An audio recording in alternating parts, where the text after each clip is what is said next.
Les invito, mis amados hermanos, a que por favor me acompañen en la Biblia, su Biblia, a la primera carta del apóstol Pablo a los tesalonicenses, la carta que estamos viendo, y vamos a leer los versos 17 al 20. Vamos a estar en los versos 17 al 20 y quiero que la iglesia participe de la lectura para que vamos comprendiendo de una vez un poco mejor la idea de pensamiento que nos va a dar el Espíritu Santo hoy.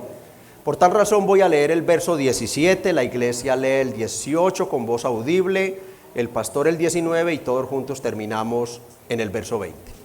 Dice la todo suficiente, inerrante y bendita palabra del Dios Trino.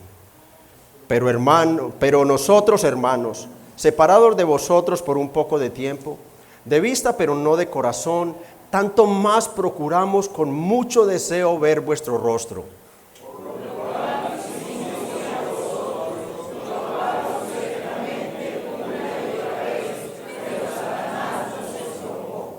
Porque, ¿cuál es nuestra esperanza o gozo o corona de que me gloríe? ¿No lo sois vosotros delante de nuestro Señor Jesucristo en su venida? Vosotros sois nuestra gloria y gozo. Les pido por favor que inclinen su rostro un breve momento y me acompañen. Regálenme en esa intercesión.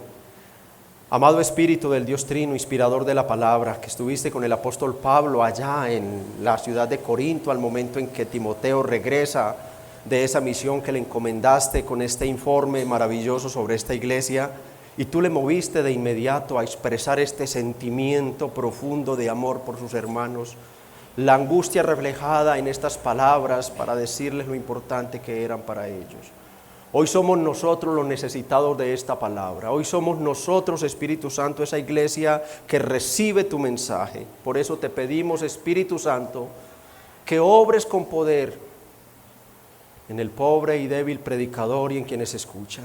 Espíritu Santo, porque sin tu presencia, sin tu ayuda, no serían sino palabras de hombre, pero pedimos que así como lo hiciste allá en aquella sinagoga, en aquel siglo primero, que esta palabra no llegue solo como palabra de hombre, sino en el poder de tu Espíritu, que llegue en tu poder a la iglesia, Señor. Te lo suplicamos, Espíritu Santo, sé con nosotros, en el nombre de Jesucristo y para la gloria del Padre. Amén.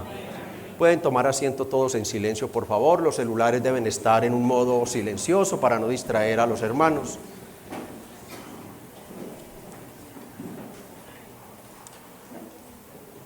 Para una mejor comprensión del texto que hemos leído, del verso 17 hasta el final del capítulo 3, es necesario que recordemos el contexto remoto de la carta. Y al hacerlo debemos entonces recordar lo que vimos en la introducción y recordar que esta carta es motivada debido a una persecución que se levantó contra Pablo y el equipo misionero recién llegados ellos a Tesalónica, y que los obliga a salir antes de él terminar lo que tenía en mente como discipulado para esta iglesia. Esto lo encontramos en Hechos 17, versos 5 al 10. Y esa expulsión inesperada causó en el apóstol Pablo una gran preocupación por la suerte de los recién convertidos. Una preocupación que lo llevó casi al desespero, como dice él en el capítulo 3, versos 1 al 5. Él sabía que esa persecución inicial contra él la iban a continuar contra los recién convertidos luego de su vida. Y precisamente eso es lo que ocurre. Entonces Pablo, habiendo planeado una y otra vez regresar él con Silas a Tesalónica, y siendo impedido, él en su desespero decide enviar a Timoteo, capítulo 3, verso 2. Por favor, los va proyectando, que algo alcanzan a leer los hermanos mientras exponemos.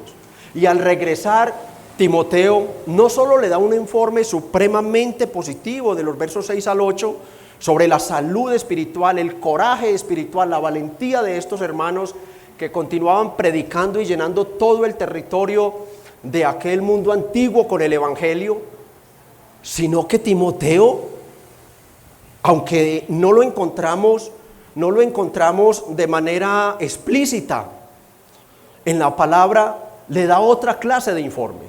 Timoteo informa de que hay un ataque contra los hermanos, que los hermanos están siendo atacados precisamente por esos que antes habían atacado a Pablo. Y ese ataque principalmente era en que Pablo era un falso ministro, que su mensaje no había dado ningún resultado, como vimos en el capítulo 2, verso 1.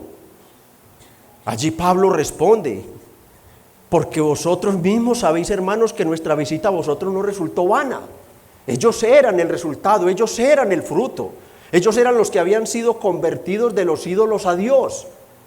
También lo acusaban en el verso 2 de que le había faltado valentía para predicar el evangelio. Él dice: pues habiendo antes padecido y sido ultrajados en Filipo, como sabéis, tuvimos de nuevo, o sea, coraje y valor. Pablo se está defendiendo. Versos 5 y 6 lo acusaban de que sus palabras eran amañadas, eran lisonjas, solamente para sacarles dinero. En el verso 7 y 8 lo acusaban de no haber tenido ternura para ellos. Pablo les dice: no, fui como una nodriza, como una madre que cuida a sus niños. Fui como un padre que me hubiera dado hasta por entero, hubiera dado la vida por ellos. Pero aparte de estas y otras acusaciones, hay una acusación que era muy fuerte, de la cual Pablo se defiende, y es la que ahora vemos en nuestro texto. Los opositores acusaban a Pablo ante la iglesia de la falta de interés y de amor por los creyentes. Y la prueba, según los opositores y acusadores, era que Pablo se había olvidado de ellos, que Pablo no pensaba en volverlos a visitar. Y para desvirtuar su acusación, entonces Pablo, cual pastor amante de su iglesia, les aclara que ellos continuaban tan comprometidos y amándolos tanto como al principio, que su ausencia no fue voluntaria, sino que fue por una fuerza mayor, que varias veces él trató, planeó una y otra manera, pero él fue bloqueado por el demonio, y que debido a eso es que él hace un plan B, que es el que encontramos en el capítulo 3, versos del 1 al 5. ¿Y cuál era ese plan B? Enviarles a Timoteo, y que debido a que Timoteo fue y les trajo ese informe, es que ahora ellos podían tener esta carta que hoy tenemos también nosotros. ¿Cuál es el tema del pasaje? Conforme a la lectura que hemos hecho, es una aclaración pastoral sobre las razones de su ausencia involuntaria, por medio de la cual manifiesta su gran amor y su expectativa escatológica para con ellos. El título que le he dado es El entrañable amor por los hermanos. El entrañable amor por los hermanos. Y veremos dos cosas referentes a ese amor entrañable. Veremos el amor entrañable, su manifestación y su estorbo, versos 17 y 18. Veremos el amor entrañable, sus receptores y su expectativa escatológica, versos 19 y 20. Veamos pues entonces el primer encabezado. El amor entrañable, su manifestación y su estorbo. Versos 17 y 18. Lean conmigo, por favor. Pero vosotros, hermanos, separados de vosotros por un poco de tiempo, de vista pero no de corazón, tanto más procuramos con mucho deseo ver vuestro rostro. 18. Por lo cual quisimos ir a vosotros, yo Pablo, ciertamente una y otra vez, pero Satanás nos estorbó. Con la frase pero nosotros, hermanos, Pablo está indicando un cambio, que él deja de lado el tema que había desarrollado del verso 14, parte final, 15 y 16, donde estaba hablando y desenmascarando y hablando del carácter de aquellos hombres que se oponían a la palabra y el destino que les esperaba, para contrastar ahora con el carácter de los misioneros. Pero nosotros, hermanos, somos lo opuesto a ellos. Somos lo opuesto a ellos. Pablo, cual pastor o ministro de Dios, va a dar sus aclaraciones y nos dice que las va a dar a sus hermanos. Pablo no tendría, hermanos, por qué hacerlo. Me refiero a ustedes, hermanos, no tendría por qué hacerlo. Él era un apóstol.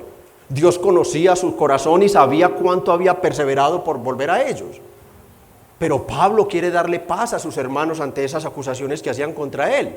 Y nos está dando a nosotros una lección más de lo que es el carácter humilde, sencillo de un verdadero ministro que sufre, que se angustia, porque de verdad ama a sus hermanos. Ama a sus hermanos. Y tristemente el uso que nosotros damos a esta palabra, hermanos, No pasa muchas veces de ser un simple cumplido o una frase de cortesía. Hola hermano, ¿cómo está? Hola hermano, que Dios lo bendiga. Ya, no meditamos para nada, no tenemos una verdadera comprensión del término. Pero lo cierto es que en la terminología de hermanos nos dice mucho sobre el vínculo espiritual y eterno que existe en el marco de la familia cristiana. Al usar el término hermanos, Pablo está reforzando la relación real. Nosotros somos de la realeza divina en Jesús. Somos miembros espirituales de una familia pura, santa. En Cristo somos esto. Somos miembros de la familia, la única familia eterna e indestructible que hay. No existe otra familia como la familia de Dios. Y cuando me dirijo a un hermano, yo debo tener eso presente. ¿A quién me estoy refiriendo? Yo debo tener como mínimo el pensar que me estoy refiriendo a un hermano que antes de ser ese hermano era un pecador condenado al infierno, y que Jesucristo por su amor, por amor a Él, nadie tiene mayor amor que este, que uno ponga la vida por sus amigos, que Jesucristo murió para salvarlo a Él como a mí mismo. Cuando yo me dirijo a un hermano, yo debo tener presente el valor de su salvación. Él no es una persona de segunda clase. No, Él es de aquellos que ocupa el centro del corazón de Dios, que es la iglesia. La iglesia es el tesoro más valioso que existe en la tierra para el cielo. No hay nadie más precioso para Dios que aquellos pecadores por los cuales murió el Señor. Amén. Y nosotros a veces nos expresamos de ellos y no los consideramos hermanos. Pablo estaba reforzando en la distancia esta relación real, espiritual y eterna. Al seguir desglosando el verso podemos notar, hermano, cómo Pablo expresa ese sentimiento profundo de amor por sus hermanos. El verso continúa diciendo: pero nosotros, hermanos, separados de vosotros por un poco de tiempo, de vista, pero no de corazón.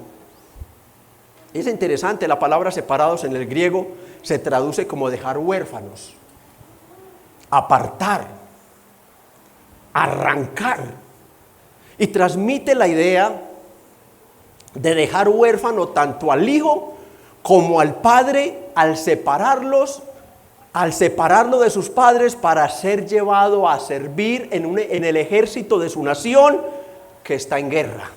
Es un lenguaje militar para mostrarnos el dolor de ese padre que está viendo que el ejército se lleva, los enviados del rey, del faraón, se llevan a su hijo a la fuerza. Y el dolor es tanto para el hijo como para el padre, porque al saber que va a la guerra, lo más seguro es que no lo iban a volver a ver. Y con estas palabras, separados, arrancados, Pablo describe el intenso dolor que le causó el haber sido obligados, arrancados, cortados de Tesalónica, dejando huérfanos a sus hijos espirituales. Y esto solo lo puede experimentar alguien que ama de verdad. Que ama de verdad a un hermano, unos hermanos que la relación de ellos había sido de escasos meses, pero él ya había visto marcas de verdadera salvación. Él ya había dicho que daba gracias porque veía en ellos la elección. Él ya había usado el término nodriza en el verso número 7 para referirse al cuidado de la madre. Él ya había usado el término de padre en el verso 11 para referirse a que ese padre era capaz de dar la vida por ellos. Pero ahora él cierra este círculo, él cierra esta enseñanza, este simbolismo de una familia, manifestando el intenso dolor que él sentía por sus hijos espirituales al estar separado de ellos. Y es bien interesante porque continúa diciendo el relato que esta separación había sido por un poco de tiempo. Los comentaristas dicen que escasos meses. Y ya estaba desesperado, casi hasta la locura. Leamos por favor capítulo 3, versos 1 al 5.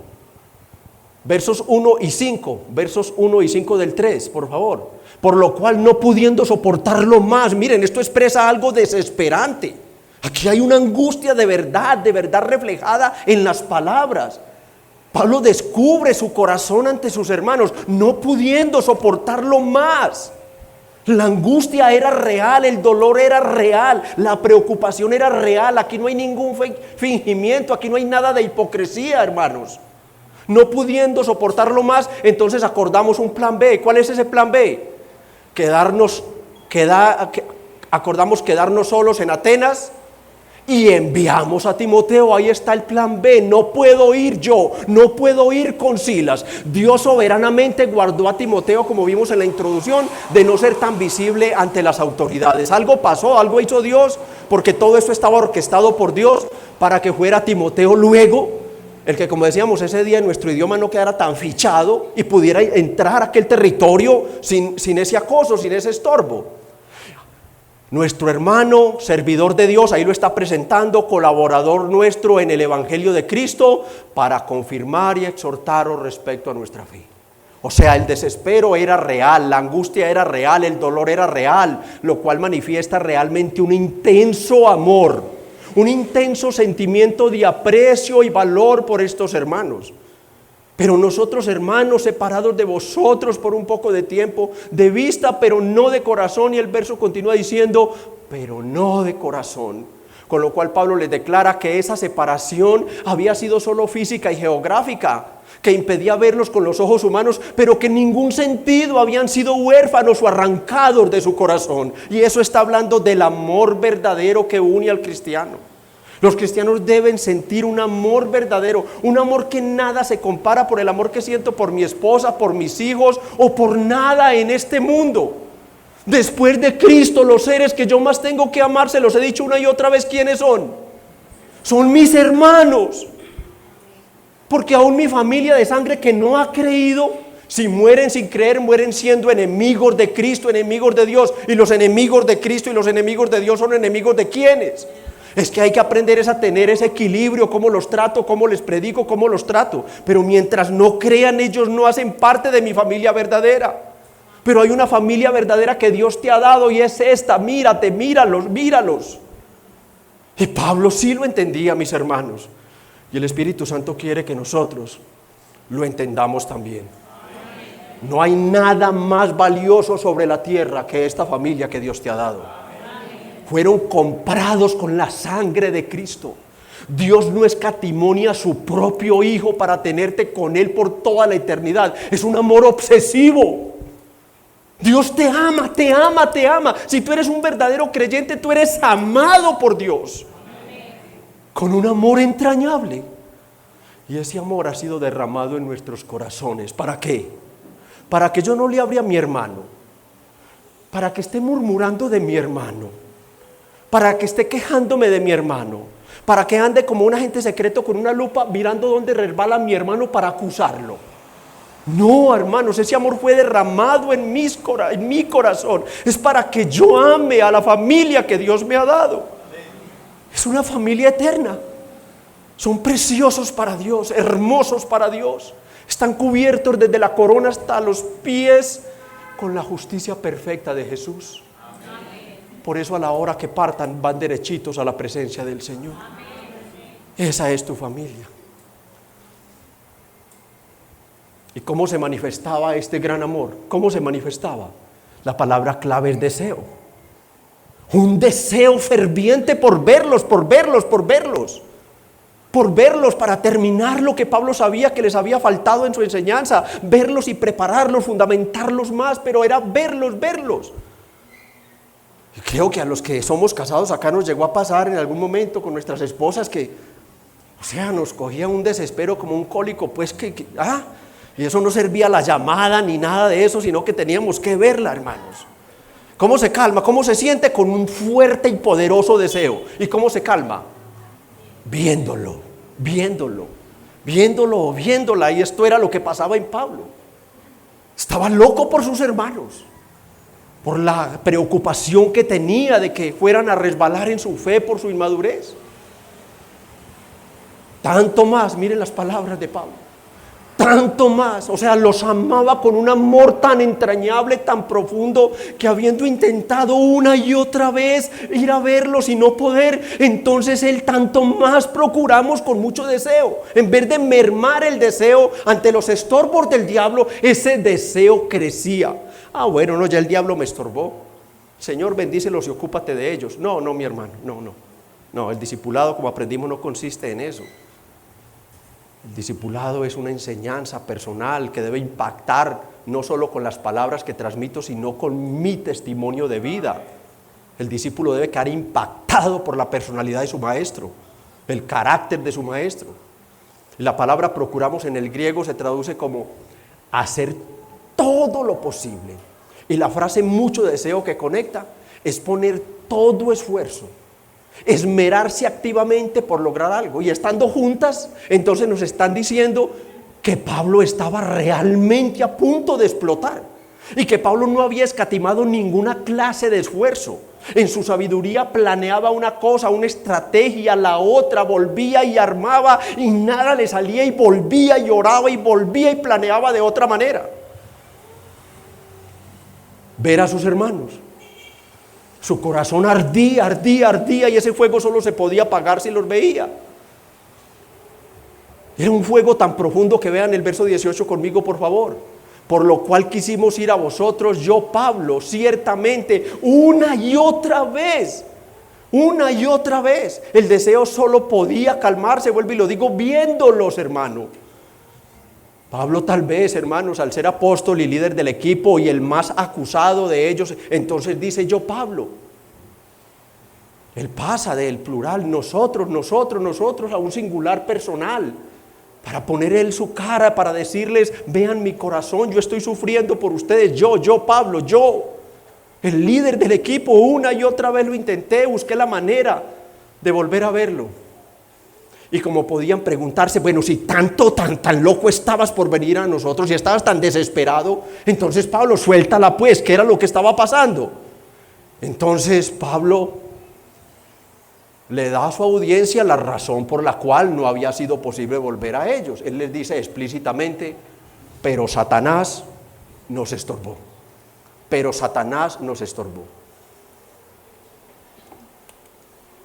En el griego la palabra estorbar indica impedir, obstaculizar, y es otra vez un lenguaje militar usado en la estrategia de sus comandantes, que indica cavar trincheras, poner obstáculos, bloquear un camino o destruir un puente para que los soldados enemigos no puedan avanzar con su caballería y sus carros de combate. Ese estorbo, nos dice Pablo, eran las maquinaciones diabólicas contra ellos. Con esto Pablo nos está enseñando que la actividad demoníaca en contra del avance del reino de Dios es una realidad. El Señor la sufrió en persona. No voy a detenerme aquí a hablar de esas dos posturas, unos que dicen que no, que cuál diablo, y otros que han hecho de la doctrina bíblica realmente una doctrina satánica, porque entonces están viendo al diablo y ato, ligo y reprendo y echo fuera, y hablan más del demonio en sus oraciones y sus cultos que del Señor. No voy a detenerme aquí porque eso lo sabemos pues. Pero entonces lo que sí quiero recordar es que es un ser muy atrevido y poderoso.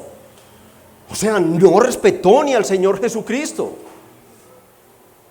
al supremo creyente que pisó esta tierra. Él en persona, en Lucas 4, del 1 al 13, allí encontramos esa tentación, ofreciéndole una cosa, ofreciéndole la otra. También quiso estorbarle por medio de Pedro en Mateo 16, 23, cuando trató de bloquearle el camino a la cruz. El Señor allí le dice, apártate de mí, Satanás. Quítate delante de mí, Satanás, que me eres tropiezo, estorbo. Es la misma palabra. Pero ya el Señor Jesús, hermanos, y esto debemos entenderlo, ya el Señor Jesús no está en la tierra, no está. Por lo tanto, ya el diablo no lo tiene a él como blanco personal, ya no lo puede tentar, ya no lo puede estorbar a él. Entonces, ¿contra quiénes dirige toda su artillería? Contra la iglesia, contra los creyentes. Lo hizo contra los apóstoles, lo ha hecho contra todos los hombres creyentes verdaderos de la historia, y lo continúa y lo continuará haciendo hasta que Cristo venga por segunda vez. Él va a estorbar a los seguidores de Jesús. Por eso la Biblia, y solamente algunos textos, nos exhorta a tomarlo muy en serio. Efesios 4:27 nos dice que no le demos lugar al diablo.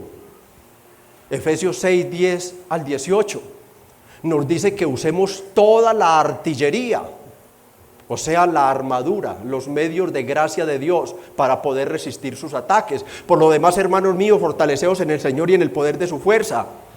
Vestíos de toda la armadura de Dios para que podáis estar firmes contra las acechanzas del diablo, del diablo. Tenemos que tener presente, mis hermanos, que el diablo es el principal opositor de Dios, de Jesucristo y ahora de su iglesia. Y debemos tener presente que nos odia, realmente nos odia. Yo debo ser consciente de que me odia. Me odia, hermanos, no solo por llevar el nombre de Cristo, sino que me odia porque él sabe que Ernesto no fue mejor que él y que Dios tuvo misericordia de Ernesto. De ustedes no. Es que nosotros no fuimos mejores que el diablo. Nosotros no éramos mejores que el diablo, nosotros también nos levantamos contra Dios. Pero el diablo nos odia porque Dios tuvo misericordia de nosotros, nos libró de la ira venidera, nos llamó a su reino de gloria y a Satanás lo dejó sentenciado a la ira de Dios en el infierno para siempre.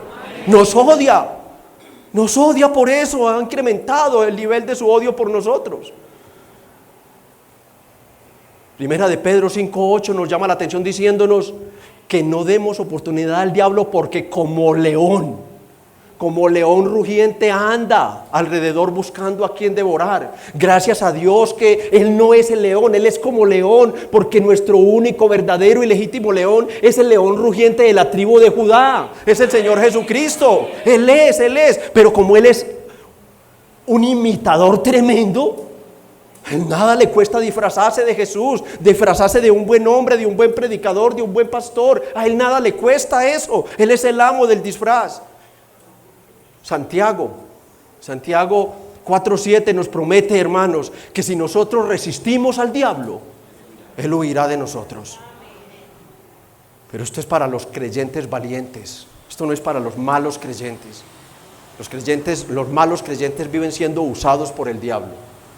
Pastor, ¿el diablo puede usar a un creyente? Sí, no le acabo de mostrar a Pedro. No lo puede poseer, pero lo puede usar. Y de manera especial para el tema que estamos viendo, distorsionar el amor de Cristo en la iglesia, hacer que hermanos no se hablen, hacer que hermanos no se saluden, algo terriblemente diabólico, no malo, diabólico, porque todo el bien proviene de Dios y todo el mal proviene de Satanás. Aunque el relato bíblico no nos da más luces de cómo se llevó a cabo este estorbo satánico, lo cierto es que Pablo le dice a su audiencia original y a nosotros que hay una influencia satánica que va a estorbar nuestros buenos deseos de amar a nuestros hermanos y servir al Señor. Aunque para nosotros, y bueno, creemos que Pablo podía haber sido estorbado por esos hombres que se habían levantado contra él, ¿cierto? Pablo también tenía el discernimiento para comprender qué clase de espíritu lo estaba guiando. En Hechos 16, cuando él quería quedarse en Asia Menor predicando el Evangelio, el Espíritu Santo, y él comprendió que era el Espíritu Santo, que le estaba diciendo, no te quedes aquí, hasta que vio la visión del varón macedonio, y comprendió que era el Espíritu Santo que lo estaba guiando. Así Pablo podía tener esa clase de discernimiento y el ataque podía ser de otra manera, ¿cierto? Así como él descubrió que aquel mensajero de Satanás que le perturbaba con aquel aguijón era un mensajero de Satanás. Él tenía ese discernimiento. Pero lo que deja claro el apóstol Pablo y el Espíritu Santo y a nosotros es que Satanás va a estorbar nuestros buenos deseos, hermanos. Va a estorbar nuestros buenos deseos de amar a nuestros hermanos y de servir al Señor. El demonio siempre va a tratar de impedir que hagas lo bueno. Él va a estorbar para que tú no te enamores de la lectura de la Biblia. Él te va a poner cosas en el momento, voy a leerla, entonces reviso el celular, veo el televisor, voy al baño, voy a la nevera y cuando menos piensas nos resulto lejos de la Biblia. Para que no ores, Él te va a poner una cantidad de situaciones para que no ores como debemos orar sin cesar, para que no te congregues. Incluso va a usar a malas esposas y malos esposos. No, amor, es que ya hemos ido 2 domingos seguidos. Ya, quedémonos un domingo descansando. ¿Cómo fue el trabajo esta semana? ¿Quién está hablando ahí? ¿Dios, el Espíritu Santo?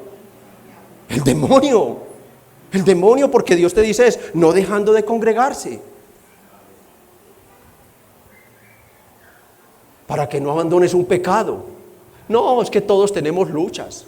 No, todos tenemos luchas y ahí se quedan, con su pecado, para que no te reconcilies con tu hermano. No, es que, no, yo así soy, no, yo no voy a arreglar nada, no, yo no quiero, yo no. Por eso los pastores definitivamente preferimos luchar con un cristiano inmaduro que con un mal cristiano. Los malos cristianos conocen la verdad. Los malos cristianos la conocen, pero es tal su pecado, su orgullo, su autocentrismo, centrados en sí mismos, su egocentrismo, que ellos dicen no cedo, dejando en duda muchas cosas de su salvación y su conversión. Eso lo pone el diablo, eso no es de Dios, es del diablo. Lo de Dios es, ofendí al hermano, o me ofendió al hermano, qué dicha, esta es una oportunidad linda de mostrar el amor de Cristo, pidiendo perdón o perdonando, es una oportunidad maravillosa. Así lo ve el verdadero cristiano. Él nunca quiere ofender ni ser ofendido, pero cuando ocurre, qué oportunidad tan hermosa de mostrar el amor de Cristo, recorriendo, hermano, corriendo a Él.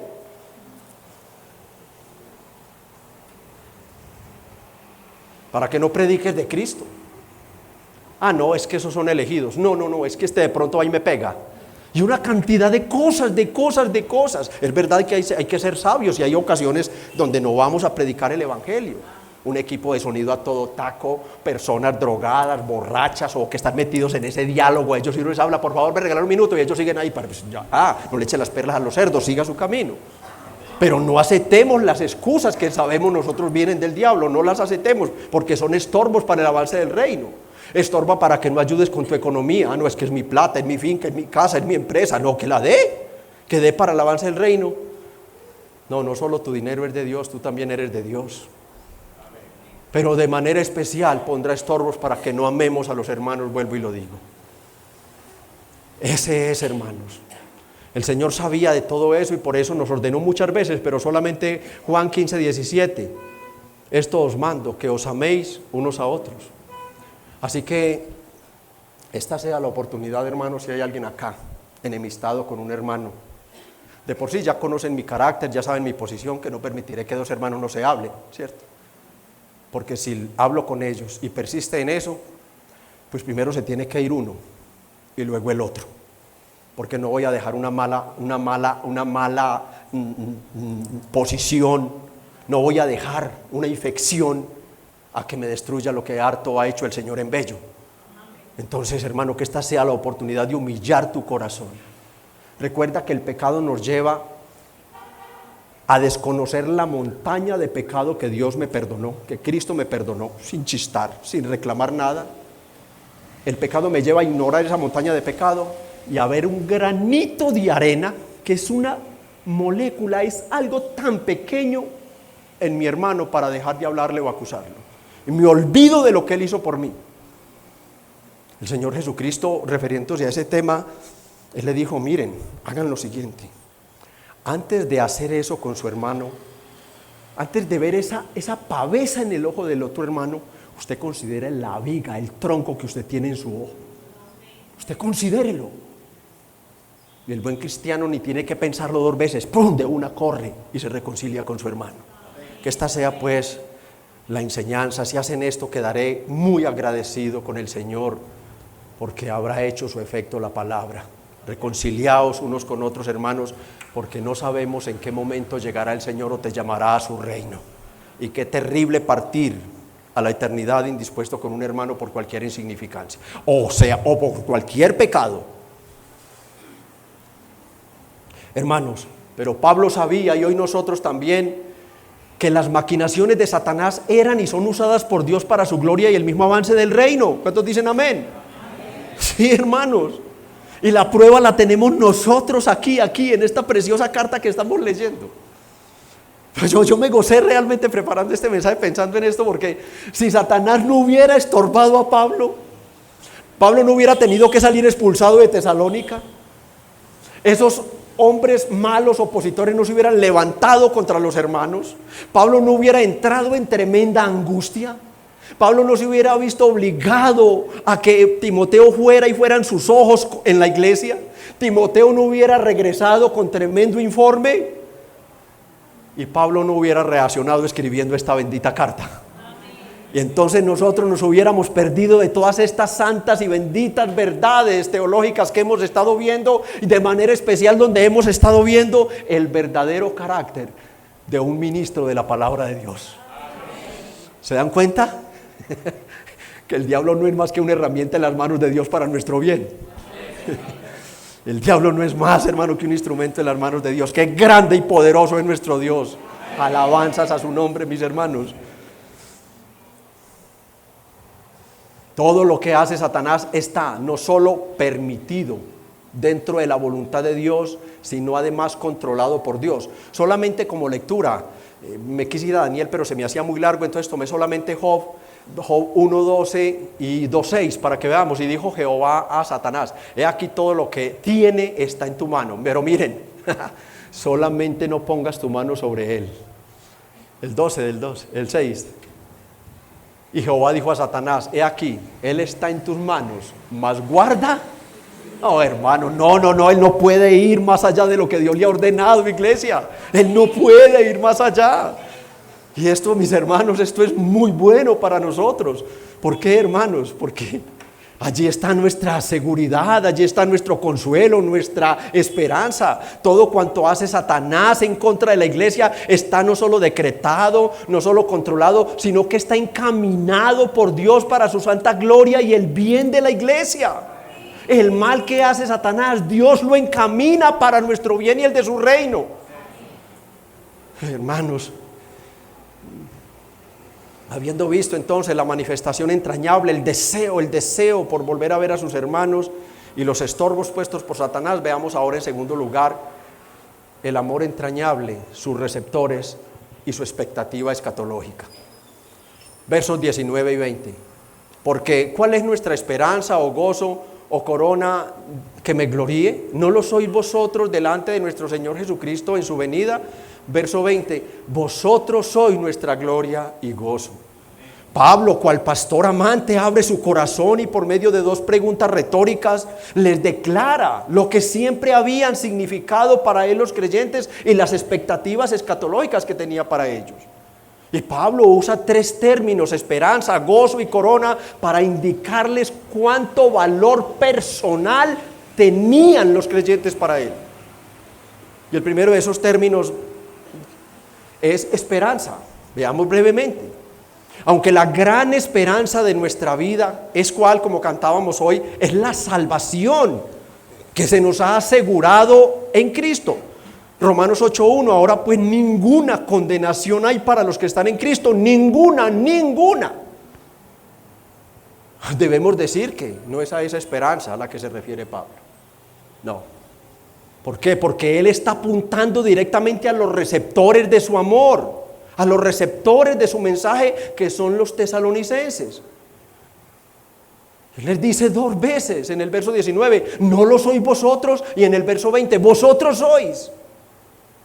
Entonces, ¿a qué se refiere la esperanza de Pablo? Hermanos, a que la esperanza que tenía el apóstol era de que un día, aunque no pudiera volver a ver su rostro en este mundo, un día los iba a poder volver a ver y estar con ellos para siempre. Esa era la esperanza del apóstol Pablo, era que un día, hermanos, él los iba a ver libres de esa persecución, de esos atropellos que les habían echado de sus trabajos, sus familias los habían desheredado porque habían traicionado a Eros, Poseidón, Afrodita. Ahora todo mal que pasaba allá, los incendios, los derrumbes, la cosecha, el ganado que abortaba, era culpa de los cristianos que habían ofendido las deidades. Un día Pablo los vería libres de toda opresión, y esa era la esperanza que Pablo tenía puesta sobre ellos. Los vería, mis hermanos. Su expectativa escatológica lo llevaba a tener esta firme esperanza, como los amaba en verdad, y aquí vuelvo a la exhortación en amor, porque solo si amas en verdad a un hermano, tú deseas pasar con él la eternidad. Solo si amas verdaderamente a un hermano, tú deseas volver a verlo. De resto puedes tener en tu corazón para dónde me fuera, o porque no se va primero, o me voy yo primero. No, hermano, este era un amor genuino, verdadero. Y su esperanza era que un día los vería ver libres de tribulación, santos y felices al lado del Señor. Esta iglesia venía de una tradición, llamémoslo, completamente pagana. O sea, adoraban dioses imaginativos, falsos. Todos estos dioses de esta mitología estaban allí y ellos habían sido convertidos por el poder del evangelio de sus ídolos a Dios, pero quedaban con una cantidad de errores. Ellos estaban, bueno, esos dioses no pueden hacer nada, ya no pueden hacer nada, Pablo, no pueden hacer nada, esos dioses nunca nos han prometido, nosotros simplemente despedimos al muerto y hasta ahí queda todo. Y ahora, Pablo, nosotros ¿qué es lo que pasa con este Dios? Pues Pablo les escribe para darles consuelo. Ellos estaban desconsolados porque ellos pensaban que nunca iban a volver a ver a sus muertos. Entonces Pablo les dice en el capítulo 4, versos 13 y 14: tampoco queremos, hermanos, que ignoréis. Ellos eran ignorantes de esta doctrina. Ellos la doctrina de la resurrección no tenían. Si Pablo no se las da, no la conocen, no la descubren. Que ignoréis acerca de los que duermen, para que no os entristezcáis como los que no tienen esperanza, esos opositores y perseguidores y acusadores. Porque si creemos, esta es la primera enseñanza del Evangelio, creemos que Cristo Jesús murió y resucitó, como él explicó allá en Hechos, cuando predicó el Evangelio de Cristo, que era necesario que el Cristo padeciese y muriese y resucitase. Así también traerá Dios con Jesús a los que durmieron con él. Ahí estaba la esperanza escatológica de Pablo. Los volveré a ver. Hay un día en que volveré a estar con ustedes, mis amados hermanos. Y creo que a muchos nos ha pasado cuando asistimos a un funeral de un hermano o hermana. Yo soy uno de los que, y mi esposa me dice, pero ¿qué es lo que tenés vos? Porque me paro tremendo rato a ver el rostro en el ataúd. Yo me paro ahí.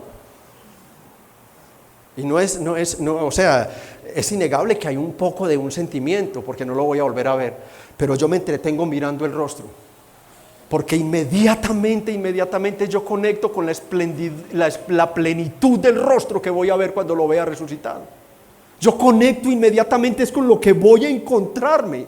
Y yo viendo ese color que todos lo han visto, yo viéndolo ahí ya en descomposición, inmediatamente yo suspiro. Oh, qué diferente va a ser cuando te vuelva a ver, hermano querido. Qué diferente que va a ser. Y me gusta y lo acompaño cuando voy a estos lugares, lo acompaño hasta que se despide el cadáver, porque yo sé que un día me lo voy a encontrar sano, perfecto, en un cuerpo tan santo, tan puro, que no habrá la más mínima marca de debilidad en él. Yo sueño con él, lo voy a volver a ver, me voy a volver a encontrar con él, pero ahora en un estado de santidad, pureza perfecta, mis hermanos. Pero para esto no solo hay que esperar la venida de Jesús. Para esto debemos hacernos la pregunta que Pablo hace en Timoteo, creo que es 4:8, donde él declara que él ama la venida de Cristo. Él la ama. Y yo te pregunto a ti, ¿tú simplemente deseas que Cristo venga, o es que ni siquiera desea, o realmente amas la venida de Cristo? Amas la venida de Cristo, la amas. Entonces vas a hacer esto que nos ha dicho el Espíritu Santo: ama a tus hermanos, ámalos. Por lo demás me está guardada la corona de justicia, la cual me dará el Señor juez justo en aquel día, y no solo a mí, sino también a los que aman la venida de Cristo. Es que ¿dónde está todo nuestro consuelo, esperanza, dicha, regocijo, nuestro descanso? ¿Dónde está? En la venida del Señor, hermanos. En la venida del Señor. Si anhelamos ir al cielo, claro que sí, pero allá estaremos en un estado de gloria intermedio, no perfecto todavía, queda una etapa, y es la resurrección, donde será unida mi alma a mi cuerpo y ambos serán perfectos. Y así es que me encontraré con mis hermanos, no en el alma solamente, sino también en un cuerpo glorificado. Pero hay que amar la venida de Cristo, mis hermanos. ¿Cómo? Como Pablo enseña en la carta y en muchas otras, viviendo santa y piadosamente, cada día preparándonos para ese momento. Cada día les he enseñado una y otra vez que nosotros debemos vivir esta vida a la luz de la resurrección. A la luz de la resurrección debemos vivir, no solamente por la fe como que Cristo, no, es que Cristo me está viendo ya. Él me está viendo, yo vivo en la presencia del rostro de mi Señor. Yo vivo en la presencia del rostro del Señor. El segundo término que usa es gozo. Y no hay duda que el gran gozo cristiano será realmente nuestro encuentro de la iglesia con el Señor. Pero al igual que con el término anterior, Pablo se está refiriendo a los receptores de su amor. Lo que dice acá es que ellos serán el motivo de su gran gozo en aquel día cuando se encuentre con ellos en la presencia del Señor. Que ellos van a incrementar no solo el gozo que ya tiene de ver al Señor, sino que ellos serán un motivo extra de su gozo. Al verlos en la presencia del Señor, Él sabrá, mis hermanos, que todo eso que pasó, para no referirnos sino a lo que pasó con Él, cuando salió de Asia Menor, llegó a Filipos, allí libera ese espíritu, esa jovencita, ese escándalo, le rasgan su túnica, lo azotan, lo meten a la cárcel, lo encadenan a un cepo. Dios tenía todo orquestado, envía un terremoto, es liberado. Dios tenía todo eso para que el carcelero de Filipos fuera el primer salvado del continente europeo, el segundo porque ya había sido salvada Loida. Y así, hermanos, Pablo dice, cuando él llega a Tesalónica, él llega mal. Su apariencia daba lástima, sus trajes rotos, con sus heridas todavía sin cerrar de lo que le habían hecho en Filipos. Y allí es donde él dice gracias y alaba a Dios, porque ellos no recibieron la palabra como palabra de hombres, de unos hombres despreciables, mendigos que parecían, sino como palabra de Dios, y fueron convertidos. Pablo dice, ahora me gozo, porque valió la pena obedecer al Señor a pesar de las aflicciones, predicando el evangelio a los gentiles de Tesalónica. Valió la pena, allí estaba su fruto, allí estaba su gozo. Pero hay un tercer término, y es o corona de que me gloríe, como dicen algunos, la corona de gloria. La corona era un símbolo en las competencias grecorromanas, competencias deportivas, usada para ilustrar la victoria de un deportista, y era hecha principalmente de ramas de laurel que ponían sobre la cabeza del ganador.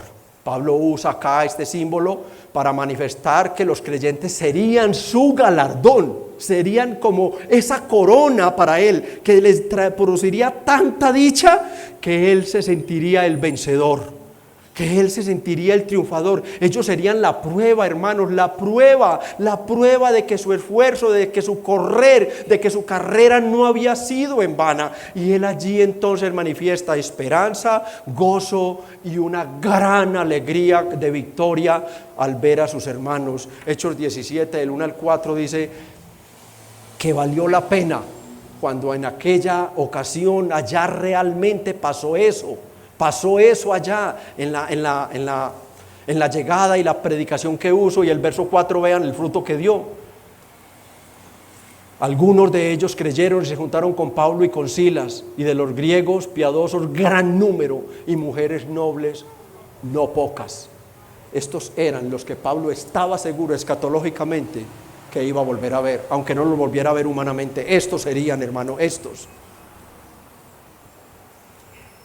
El apóstol concluye con una afirmación: vosotros sois nuestra gloria y gozo. Pablo les dice, no, tampoco vayan a confundirse esperando que ustedes va a tener que venir Cristo para que yo me goce con ustedes y que yo los ame y que yo tenga esta esperanza. No, desde ahora. Él pasa de lo escatológico a lo presente. Ahora, tengan presente que ustedes son en este momento, en el momento en que escribía, ellos eran lo mismo que él deseaba para el futuro eterno para ellos, que ellos serían su esperanza, su gloria y su gozo. Para concluir el mensaje, mis hermanos, aunque humanamente hablando nuestros planes pueden ser fracasados o fracasar por la obra de Satanás, alabemos a Dios, porque el plan de Dios jamás puede fracasar, mis hermanos. Su plan se llevará a cabo de manera gloriosa y perfecta, pues el mismo demonio es usado por Dios para el avance de su reino. Alabemos también a Dios, hermanos, porque todo creyente debe tener presente que por astuto, persistente y poderoso que sea Satanás, nunca sus maquinaciones estarán por encima del plan redentor de Dios. Por tanto, nunca el demonio podrá robarte o echarte a perder la salvación. Si tú estás unido a Cristo, no podrá el diablo, por mucho que te acose, por mucho que te estorbe, llevarte con él al infierno. No podrá. Pero hermano, este mensaje también te motiva a buscar la santidad sin la cual nadie verá a Dios. Este mensaje es un mensaje motivacional a amar la santidad, a perseverar en el desprecio por el mal, a odiar nuestro pecado y amar las virtudes que Jesús nos dejó como herencia, a buscar con todo agradar al Señor, con debilidades, con acosos del diablo, pero siempre, hermanos, recuerden que contamos con la gracia y el amor de Cristo para salir adelante, mis hermanos. Perseveremos en la santidad, mis hermanos, perseveremos. Hermano, no dejes de pensar cómo debes vivir con tus hermanos aquí, el hoy y ahora, conforme a esta promesa escatológica. Tú los volverás a ver, tú vas a encontrarte con ellos. Así que la recomendación que te doy es: ámalos desde ahora, así con las imperfecciones que hay. No te fijes en lo humano, porque como les he dicho, no se esfuercen mucho por buscar mis pecados, que ellos salen a la vista. Y así con todos tus hermanos, así mismo, ámalos ahora, para cuando llegue ese día del inicio de la era eterna, perfecta, nuestro amor sea simplemente una extensión del amor que ya hemos vivido acá por nuestros hermanos. Que sea simplemente la prolongación ya en la perfección por nuestros hermanos. Es innegable, mis hermanos, que esa reunión existirá. Entonces yo te pregunto, es inevitable que esa reunión existirá. Hay citas que no podemos nosotros de ninguna manera cancelar: la muerte, el presentarnos ante el tribunal de Cristo para rendir cuenta de lo que hicimos mientras estuvimos en el cuerpo, sea bueno o sea malo, y volver a reunirnos con nuestros hermanos. Volver a reunirnos es inevitable. Entonces, ¿cómo vas a vivir de hoy en adelante con tus hermanos? Tu mayor gozo será ver al Señor. Tu mayor gozo será ver al Señor. Pero ese gozo va a ser incrementado. Esto es lo que nos deja ver Pablo, va a ser incrementado. Voltea y mira a tu hermano que está a tu lado, porque si es un verdadero creyente, te lo vas a encontrar en la eternidad. Te lo vas a encontrar en la eternidad, y eso va a hacer que tu gozo se dispare. Entonces vivamos desde ahora a la luz de la resurrección. No tenemos por qué esperar ese día. Amémonos desde ahora, mis hermanos. Y a los amigos que están sin Cristo, amigos, como les he enseñado y hoy les recuerdo a ustedes, estar sin Cristo es estar sin Dios, y estar sin Cristo, estar sin Dios, es estar sin el Espíritu Santo, y estar sin la Santa Trinidad es estar con el demonio. Es estar con el diablo. No solo estás siendo estorbado, sino que Él es tu rey, Él es tu amo, Él es tu Señor. A Él le sirves con todo, con tu pecado, con tu inmoralidad sexual, vicios, drogadicción, juegos de azar, mentiras, rabias, idolatría. Eres esclavo del diablo, eres un servidor del demonio. ¿Y sabes cuál es el propósito del demonio? Ya escuchaste que Él está sentenciado al infierno. Él no tiene esperanza, es arrastrarte al infierno con Él. Pero tú sí tienes esperanza, amigo.